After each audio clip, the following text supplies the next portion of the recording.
Hello everybody and welcome back to my channel. How about that new intro thingy that I got here? That was actually made by my partner Jesse, so props to him for that awesome new intro for my channel. Now, for today's video, I wanted to do another little speed paint because I had this random idea for a drawing, fairly simple, however, I wanted to make sure it was a little bit detailed. Not as detailed as my last artwork though. However, I really wanted to emphasize colors and cuteness in this illustration. So my original concept that I had in my head was that it was a young girl, probably late teenage age, and she is asleep, as you can see, and basically there is a little bubble coming from her head showing you what she's dreaming about, and she's dreaming about sweets. Yep, that's right. I wanted an illustration where it was just a girl asleep dreaming about sweets, because you know what? Sweets are awesome, and yeah, it was pretty simple, but I thought it would be cute to do, so yeah. Now for this illustration, I actually started it over the weekend. I was at my partner Jesse's house and he lent me his iPad to draw on because I forgot to bring my iPad to his house. And I wanted to do that because I wanted to get a little bit of a head start on this illustration because I really wanted to make sure that it looked nice. So I did the sketching and inking in Procreate, as you can see here. If you don't know what Procreate is, it's basically a digital drawing app for the iPad. And yeah, I'm using my boyfriend's iPad Pro and Apple Pencil, even though I already have an iPad Pro and Apple Pencil myself. I just borrowed his. Thanks, Jesse. So as you can see now, I have printed out this artwork, and funnily enough, my printer was being a little bit dramatic. Apparently I have no ink left. I know that my ink has been very low for a bunch of months, I think, but you know what? I just ignore that because it still seems to print. However, the printer was adamant this time that the ink was low and it was not going to print, and it was like no. But to be honest, I am stubborn, so I was like, nope, I'm just gonna keep trying, and eventually the printer did print out my art. So I'm very thankful for that because, well, let's just say if that didn't work, I guess I wouldn't have had a video for this this upload. But you know what? Good things happen, so I'm glad that that worked out. And you know what? The print looks fine. The ink, the black part is properly black, and the pink part is properly pink, the colors that I chose for it. So I don't know what that printer is going on about. I think that it's fine. Anyways, on this illustration here, I started off with a layer of some pinks and purples for this girl. Now I actually decided to use a few darker purples for her, mainly because I wanted this the coloring to be a bit dark in this illustration because she's obviously asleep, so it's going to be a little bit dark, obviously not too dark though.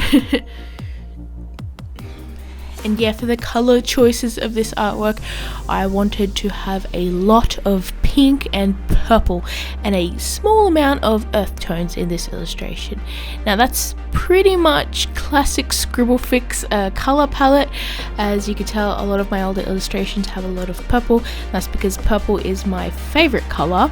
Other than yellow, of course. And yeah, a lot of the time I used to just go for my favorite colors and I would use them the most. However, I've decided to branch out a little bit, as you can see in my recent stuff, how I'm trying out new colors and that kind of thing. However, for this artwork, I wanted to go back to that purple because it's been a while and I really wanted to do a cutesy, typical Scribblefix artwork, if that makes sense. So for her blanket, I chose a few different purple colors. I believe they were more of a blue violet kind of color, so of course this color palette is going to be a little bit on the cooler side. So yeah, I chose two nice blue violet colors. I can't remember exactly what they are but yeah, for the first layer of the blanket I did a nice even coat, and obviously it wasn't too even, so I went back over, and then after that I decided to make this blanket a stripy blanket. Now I just made sure to make the stripes not too straight because this blanket is wrapping over this girl and there's some little mounds, so the blanket's sort of bunched up here and there, and I thought that that looked nice and plush, so obviously I had to concentrate on making the lines follow the curves of the blanket. Now for the headboard, I decided to go in with a underlayer of purple and then go over that with my maroon colored marker, which is in the E70 range, so it's a slightly more desaturated brown, but it's got a slight purpley tint, so I thought it would work really well for this illustration. Now for the background, I wanted it fairly simple. I just went in with heath and also a bit of lavender, and I tried to blend it really nicely so that that cloud looks very soft. And yeah, I just went around each part and made sure it was nice and blended, and eventually I went to a dark purple violet kind of color for the background.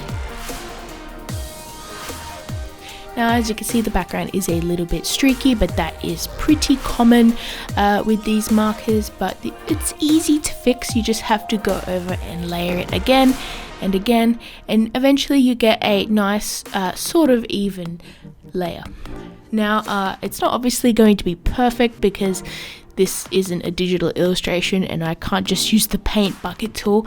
However, I actually really do like that subtle patchiness, because to be honest, it's kind of realistic. Because if you take a photo of a wall, especially if the lighting is not even, it's going to have difference in variation. So I really like and you know what, it gives it a little bit more interestingness, if that's a word. Now for the objects of her dreams, these little sweets here. Now I decided to go with a strawberry cake with lots of little dots in the cake part. I decided to go in with some pinks, some yellows, and some earth tones for the spongy part of the cake, and I actually really like the texture for that. Of course, I went in with reds and greens for the strawberry. Now I didn't want that to be the only part in the illustration to have reds and greens, so I also added some reds and greens in the sprinkles on the cupcake and some of the swirls for the lollipop, and a little bit in the candy as well on the left side of the illustration. After that, it's just some little details here and there. I actually went around the sweets with my Pilot Color Eno purple mechanical pencil and that was just to make it a little bit more defined. Now I added some slightly darker purple to the corners of this illustration just to emphasize the middle a little bit more. And then I also went around with my gel pen and a white colored pencil to add some highlights here and there. So here's mostly the illustration done, and I'm actually quite happy with this. It's a cute little illustration, and I think it is a typical Scribblefix creation, if you can say that. So yeah, I hope you guys enjoyed this video. Make sure you hit like and subscribe, and yeah, let me know below what you think of that new little intro. I think it's cute. And I like that it has the same kind of jingle, just a little bit longer. However, I don't think it's too long. Anyways, so yeah, make sure you hit like and subscribe. Tell me how your day was below, and I will see you in my next video. Bye everyone.